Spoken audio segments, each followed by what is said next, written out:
Now we'd like to get some insights on the news that are shaping the markets. For that, we're going to welcome in Pete Najarian, the co-owner of Market Rebellion. Now, Pete, thanks for being with us this morning. We appreciate you joining us on Trading 360. I'd love to just start with your big picture take on the market right now ahead of the FOMC announcement later today.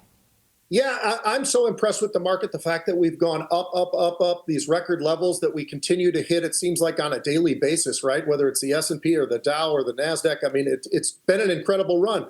Volatility has gotten to be beaten up pretty good. The one thing that I would point out for people, if they have the understanding of this whole part of the picture, is the volatility index actually had some huge buyers come in just yesterday. And I'm talking 60,000 contracts being bought out there in the VIX, another 35,000 getting bought there in the VIX. So people are expecting that we've been here at a pretty comfortable level for a while, call it 14 to 16. We're breaking out a little bit at 1650, not really enough yet, but they're definitely looking for the volatility index to maybe give a little bit of a spike up over 20. Now, they're going all the way out to November and December with those call buyers that we're seeing. So is this something that's going to be a today thing? I don't think so. I think they've telegraphed everything about what things are going to look like today from the Fed. Now, the one thing that's always interesting when you're talking about the Fed is Jerome Powell. And I always say this, and I don't mean this to sound in a bad way, but when he gets up there and he starts talking, the best thing for him would be to stop talking as quick as he can. And a lot of the time, you know, I look at that and say, hey, somebody should put a nail in his shoe and kind of hold it down before he puts his foot in his mouth, which has happened time and time again. I like him. I think he's a great person. They haven't done a cut in 9 months. I think this is the finally the day, and it's going to be a quarter point. I'd be shocked if it was anything else, just because of the fact that we still are dealing with inflation. Yeah, I mean, the markets agree with you. It's pretty much baked in at this point, the expectation for a quarter point, but anything can happen. I want to talk about the volatility, though. You know, I know you are always tracking high volume options trades. And in terms of trends that you're seeing in volatility and the strategies that you're using when you notice these huge upticks in buyers on the VIX, what does that indicate to you? And also, how are you capitalizing on it?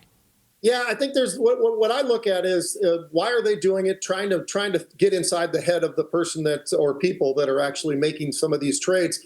They're oftentimes more right than we would ever expect. Now, the good news is they're not going for us right here at September. They're not going to October, but they are, as I said, going out in November, in December, and they're buying these very large spreads, by the way. So putting themselves in a good spot for this to potentially happen. Matter of fact, one of them is the VIX, which is in December, and they're actually looking at the 20s. That's where they're buying the 60,000 they bought yesterday. They were selling the 25s. So you've got a spread out there that they can put on for a fairly inexpensive amount of dollars. So it's interesting. I don't think that this is necessarily a negative. I think in some ways, maybe this is a hedge for folks as well. If things go the wrong way, they've got this volatility index, these calls that they've bought, and it puts them. It's like buying a put to the downside. In this case, looking for the upside if it were to spike over 20, which once in a while it's happened so far this year. We got all the way up to 60 at one point. So it's not that absurd to think that this could easily get up to 20 or maybe even 25. But that would take some really negative news out there for that to actually happen.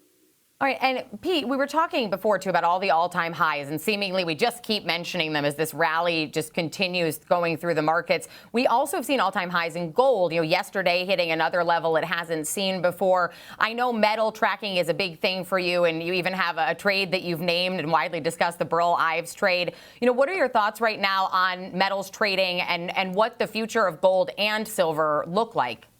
Well, they've certainly had this incredible run, as you know. I mean, over 40% move so far year to date from gold and silver, and they've been ripping to the upside. And a lot of that has to do with the dollar and different other reasons that people have decided to shift over to some of these metals. I think it's really interesting. And by the way, the GLD, that's where most of the option activity that we have been seeing. They've been right. It's been huge, massive trades that they've been putting on out there, whoever that they are. They've been very smart, and they've been given some pretty nice gifts to the upside, because if you take a look at those charts, I mean, it's a pretty extraordinary move that I don't know a lot of people have really understood how big this really is for gold, for GLD itself as their use for the gold trade.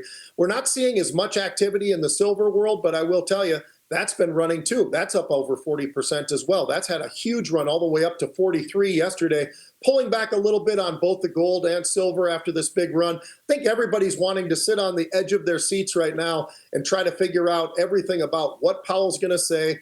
It's likely the quarter point. I don't see much of folks out there thinking it's going to be a 50 basis point. I think the quarter is easily the slam dunk, but what does that end up meaning for gold and silver? And so far, as the options have been trading, they just continue to come to different levels, whether it's the GLD or when you're seeing silver. That's a big move that people are still expecting to go maybe even further.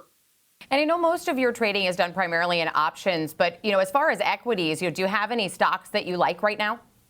Oh, yeah, all kinds of them. I look at Amazon. I still think there's plenty of upside there. There are some names that are stretched. Oracle, I love what they've been able to do. I continue to follow that one very closely. We do see a lot of activity there. So I like what I see out of Oracle. I like what I see out of Amazon. I like what we're seeing day in and day out when we look over at Tesla. Tesla was almost given up by a lot of people.